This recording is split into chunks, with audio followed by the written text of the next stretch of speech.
तो hello everyone, स्वागत है आपका नए वीडियो में। तो इस वीडियो में बात करने वाले हैं bachelor of arts English honours subject के बारे में।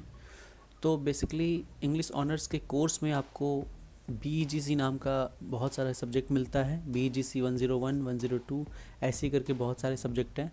तो हम शुरू करने वाले हैं इसके सिलेबस और पैटर्न के बारे में, किस तरह के क्वेश्चन पूछे जाते हैं, कौन कौन से चैप्टर इसके अंदर इंक्लूडेड है, पूरा सिलेबस क्या है। ठीक है, तो आज का हमारा जो पहला जो सब्जेक्ट है वो है BEGC 101।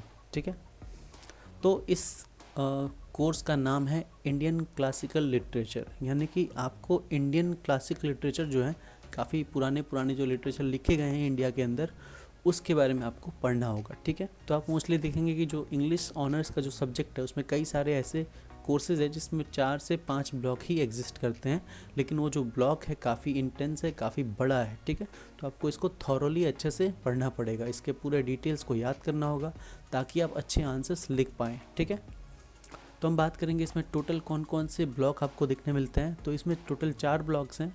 ठीक है, तो इस 4 ब्लॉक्स को ऐसे डिवाइड किया जाता है, जैसे कि आपको पहला जो ब्लॉक है उसमें आपको introduction to the Indian classical literature के बारे में दिया जाता है। ठीक है, तो बेसिकली आपको जो अलग अलग लिटरेचर्स लिखे गए हैं इंडियन सब कॉन्टिनेंट के अंदर, जैसे कि आपको कुछ लिटरेचर संस्कृत में लिखे गए हैं, कुछ प्राकृत लैंग्वेज में लिखे गए हैं, कुछ तमिल लिटरेचर्स बहुत फेमस है। ठीक है, तो वो आपको इंट्रोडक्शन मिलता है पहले ब्लॉक के अंदर। फिर आता है सेकेंड ब्लॉक, इसमें आपको पढ़ना है एक बहुत ही बढ़िया एपिक है जो हर कोई जानता है, ऑलमोस्ट पूरे इंडिया में इसको पढ़ा जाता है, ऑल ओवर वर्ल्ड भी इसको जाना जाता है क्योंकि ये बहुत ही पॉपुलर है, कई सारी लैंग्वेजेस में इसको ट्रांसलेट किया गया है। ठीक है, तो पहला जो है वो है रामायण और दूसरा है महाभारत। ठीक है, तो ये बहुत ही अच्छी बात है कि आप इंग्लिश लिटरेचर के स्टूडेंट होते हुए भी आपको जो इंडियन क्लासिकल लिटरेचर है वो आपको पढ़ने का मौका मिल रहा है। तो अगर आपने रामायण की पूरी स्टोरी नहीं जानी है, नहीं पढ़ी है, तो आपको बहुत ही अच्छा अवसर है, आप बुक से भी पढ़ लो अच्छे से और फिर आप एक्स्ट्रा भी रामायण खरीद करके पढ़ सकते हो, आपको उससे बहुत कुछ सीखने को मिलेगा। साथ ही में आपको मिलता है महाभारत। ठीक है, तो महाभारत आपने स्टोरी शायद आपने टीवी सीरियल्स में देखी होंगी या फिर बुक्स भी पढ़े होंगे। ठीक है, और महाभारत का ही हिस्सा है भगवत गीता। ठीक है, तो ये बहुत ही अच्छा मौका है आपके लिए, अगर आप नए नए फर्स्ट ईयर में ही हो और आपकी शुरुआत हुई अगर सिलेबस की, तो आपको ज़रूर उठा करके इसको अच्छे से पढ़ना चाहिए, क्योंकि अगर आप रामायण और महाभारत अच्छे से पढ़ लेते हो बाई बुक या फिर किसी टीवी सीरियल से भी, तो आपको एक बढ़िया नॉलेज हो जाएगा कि आखिर आपसे किस किस तरह के क्वेश्चंस पूछे जाएंगे। तो आप प्रीवियस ईयर जब क्वेश्चंस लगाओगे तो इजीली आप उसको कर सकोगे। ठीक है, तो यहाँ पे कुछ टॉपिक्स है, जैसे थीम्स ऑफ ड्यूटी यानी कि धर्म के बारे में, हीरोइज्म और मोरालिटी, ये सारे इसके टॉपिक्स हैं। ब्लॉक 3 में हम देखते हैं क्लासिकल इंडियन ड्रामा। तो उसमें से एक बहुत ही फेमस जो ड्रामा है वो कालिदास के द्वारा लिखा गया है, जिसका नाम है अभिज्ञान शकुंतलम। ठीक है, तो इस जो ड्रामा है इसके ऊपर एक मूवी भी बनी हुई है शकुंतलम के नाम से, आप उसको देख सकते हैं। मैं इसका पोस्टर जो है यहाँ पे लगा दूंगा नेक्स्ट स्लाइड के अंदर। ठीक है, तो आगे हम देखते हैं ब्लॉक 4 जो है वो है क्लासिकल इंडियन पोइट्री। ठीक है, तो इसके अंदर आपको मिलता है गीता गोविंदा, इसके अलावा द मृज कटिका, ये भी एक बहुत ही अच्छा जो है पोइट्री है मृज कटिका नाम का, और इसके बारे में आप पढ़ सकते हो अच्छे से।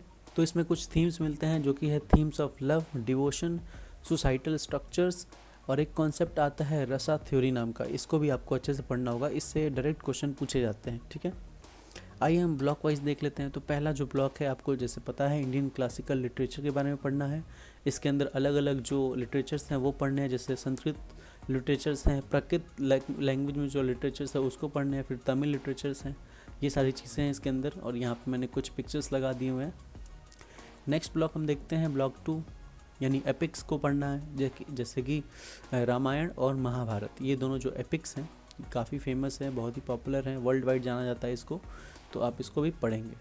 नेक्स्ट हम देखते हैं ब्लॉक 3 जो कि है क्लासिकल इंडियन ड्रामा। तो इसमें अभिज्ञान शकुंतलम नाम का एक जो है कालिदास के द्वारा लिखा गया ड्रामा है, और ये भी बहुत फेमस है। और जब राइट साइड में आप देखेंगे ये एक पोस्टर है जो कि मूवी बेस्ड है इसके ऊपर, मूवी का नाम है शकुंतलम, आप इसको देख सकते हो नेट पे सर्च करके। ठीक है, ब्लॉक 4 जो है लास्ट, यानी कि इसके अंदर आपको देखने मिलता है इंडियन पोइट्री यानी कि द मृज कटिका, गीता गोविंदा, और एक इम्पॉर्टेंट चीज़ है जो कि है रसा थ्योरी। ठीक है, इसके बारे में आपको पढ़ना है। तो मृज कटिका के ऊपर भी एक मूवी बन चुकी है ऑलरेडी, काफ़ी पुरानी मूवी है आप, लेकिन उसको अच्छे से देख करके समझ सकते हो। इस मूवी का जो किरदार है वो मेन है रेखा जी, आप देख सकते हैं पोस्टर के अंदर, वो रेखा जी ही हैं, इनके ऊपर एक मूवी बनी है और उसका नाम है मृच्छकटिका। ठीक है, तो ये सारी आपकी सिलेबस थी BEGC 101 का। होप करता हूँ आपको ये वीडियो पसंद आएगा। अगर आपको कोई डाउट है या फिर किसी एक पर्टिकुलर टॉपिक के ऊपर कोई वीडियो चाहिए तो आप कमेंट कर दीजिएगा, मैं उसके ऊपर वीडियो ला दूँगा। ठीक है, तो मिलते हैं नेक्स्ट वीडियो में। Till then bye.